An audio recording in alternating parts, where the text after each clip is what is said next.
Hi friends, it's so good to be with you today. I wish we could actually be together, but it's really fun that we can still have class in this way. We have a really fun project to do. It just starts with making our own plants from non-plant materials and collected things, and then we'll draw them just like we have been doing in class for the last couple weeks. So here are the things that you're gonna need. So for the first part of this project, you're gonna need a couple things just to make the plant. The first thing you'll need is a stick, so go ahead and take some time and go outside and find a couple. They can be all shapes and sizes. And then the next thing you'll need is some paper. This is just a piece of an old magazine that I had laying around, but this can be anything from newspaper to a paper bag, to some sheet music, to printer paper, anything you can find. You'll also need some scissors just to cut up the paper, and then something to adhere the paper to the stick. I have some tape, but you could use glue if you have that as well.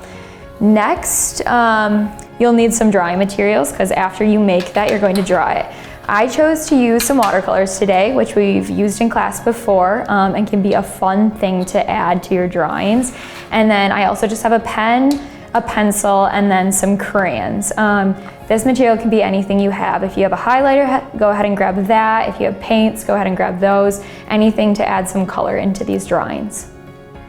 I promised you guys that I would read something at the beginning of every class, so today I found a pretty fun short story to read. I'm only going to read part of it because it's pretty long, but the link for the story is in the video description below, so you can go find it yourself as well. Just so I can explain the story a little bit so you don't just get thrown right into a section of it, I found this, and it is based off of a website that this man made 15 years ago called Watching Grass Grow, where he has a live video of his grass growing in his lawn in Colorado 24/7 that people can come and visit. I thought it was really funny, and you guys should also go and check out this website if you're bored during this time of quarantine. So here is the section of the story that I found for you. I scanned the dozens of screen grabber highlights from over the years, mundane shots of him fertilizing the grass, elaborate Christmas and Halloween displays, sun-soaked car washes. The years flitted by. Grass crinkles, reemerges, and his neighbors get a new mailbox. In one from Father's Day 2004, Mr. Grass is trimming the lawn with his two early elementary school age sons pushing toy mowers behind him. After the webcam, it's the first image any viewer sees. It's sweet. I pulled the tab into its own window and left it running while I went back to work trying to write pithy emails, but I couldn't stop looking at the feed. It updated every 2 seconds or so. Sometimes whole minutes would pass where nothing would happen. I'd refresh the page, assuming it was stuck. Again, nothing. It was like a real-time magic eye poster, only where you stare at it for 10 minutes before you realize it's not, in fact, even a magic eye poster. At the end of the day, I went home, but something stopped me from closing out the window. The next day, I reloaded the screen. Same thing the third day. Eventually, I just kept it open all the time.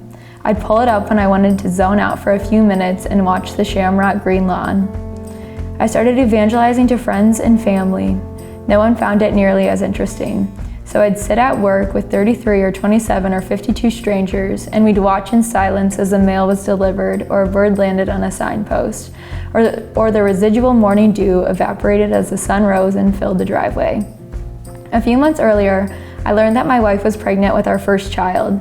We dubbed the mystery baby TBD, and I immediately set out upon an investigation into how much takeout I'd need to stop eating to afford daycare. The answer, all of it, plus I would probably need to stop buying groceries. We'll live off the land, I thought. We play wanted children. Chronologically, I was ready. Emotionally, I was swallowing anxiety in gulps. Sometimes I'd sit at my desk, mute the Rocky theme, and stare at Mr. Grass's lawn, unsure if I wanted something to happen or not.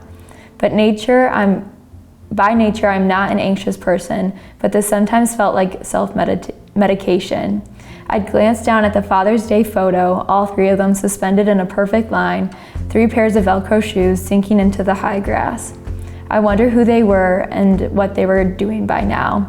12 years later, they seem happy, I'd think to myself. I'd put my computer to sleep and head for home. The reason I wanted to read this story for you guys is because I thought the website that it pertains to is just hilarious. So I think you guys should check it out. But also because I think that his experience with watching grass grow is something that pertains to what we've been learning in class about seeing what you're drawing and looking and observing it to draw it more accurately. So the first thing you're going to do to make the plant is just cut out some leaf forms. So you just take your paper that you found and you fold it in half, and then you just go ahead and cut so that the leaf is going to have both sides of it with the paper, the color that you want it, and then also it makes it easier to attach it to the stick. So these can be any shape you want, and then you're just going to fold them over the stick and then go ahead and get some tape or some glue. And you are going to go ahead and tape them on just like this.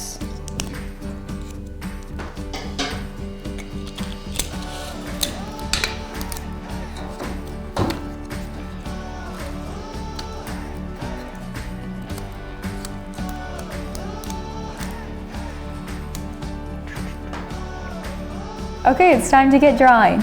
Go ahead and put your plant that you made down. This is the finished one that I made to draw from, and then just go ahead and grab your drawing materials. The thing that I want you guys to be most aware of is that you're using two different techniques for this composition. I used watercolor and a pen and did some line contour and then just color blocks, but you can use crayon or colored pencil or any other thing you have around the house to use. And it should be pretty easy to do these two distinct techniques because of how the materials came together in your plant that you made. So you guys got the gist for the drawing that you should be completing for this class. But this project can go a lot of different ways if you want to keep expanding off of it. This was made by one of our friends, Erin Drews, and she based this little collage off of Henri Matisse, who did a lot of cut-out collages that were based on repetitive botanical patterns.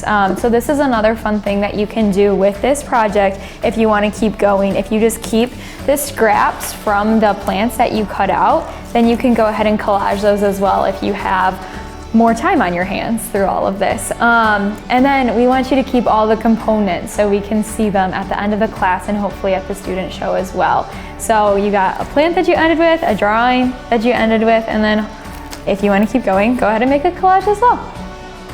Next week, we're gonna make some compositions based on plant debris and then also new springtime growth, like this one here. I collected some fern scraps and some hydrangea scraps, as well as a daffodil. So go ahead and collect some things if you think about it and you're on some quarantine walks, as well as finding some flowers and pressing those. Otherwise, we can do that together.